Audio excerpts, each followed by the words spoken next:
I do not tell oppressed people how to resist their oppression or who their allies should be.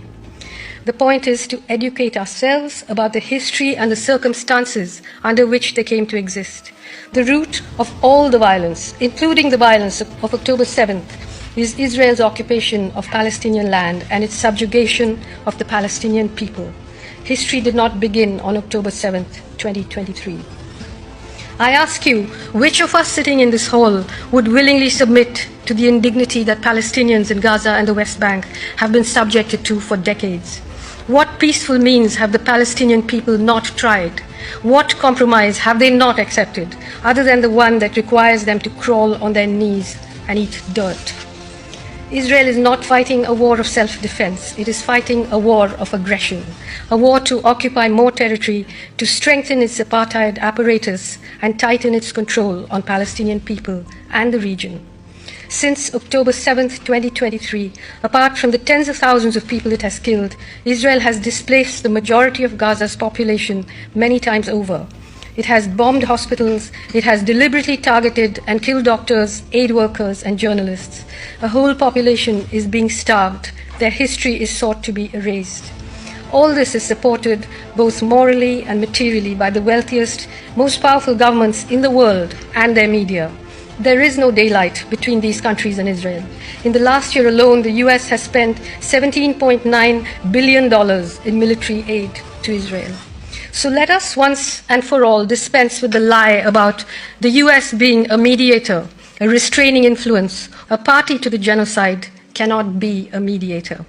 Not all the power and money, not all the weapons and propaganda on earth can any longer hide the wound that is Palestine, the wound through which the whole world, including Israel, bleeds. Who would have thought that the US government would, in the service of the Israeli state, undermine its cardinal principle of free speech by banning pro-Palestine slogans?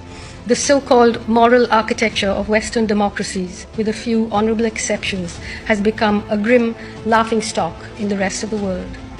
When Benjamin Netanyahu holds up a map of the Middle East in which Palestine has been erased and Israel stretches from the river to the sea, he is applauded as a visionary who's working to realize the dream of a Jewish homeland. But when Palestinians and their supporters chant, "From the river to the sea, Palestine will be free," they are accused of explicitly calling for the genocide of Jews. Are they really? Or is that a sick imagination projecting its own darkness onto others? An imagination that cannot countenance diversity, cannot countenance the idea of living in a country alongside other people, equally with equal rights, like everybody else in the world does.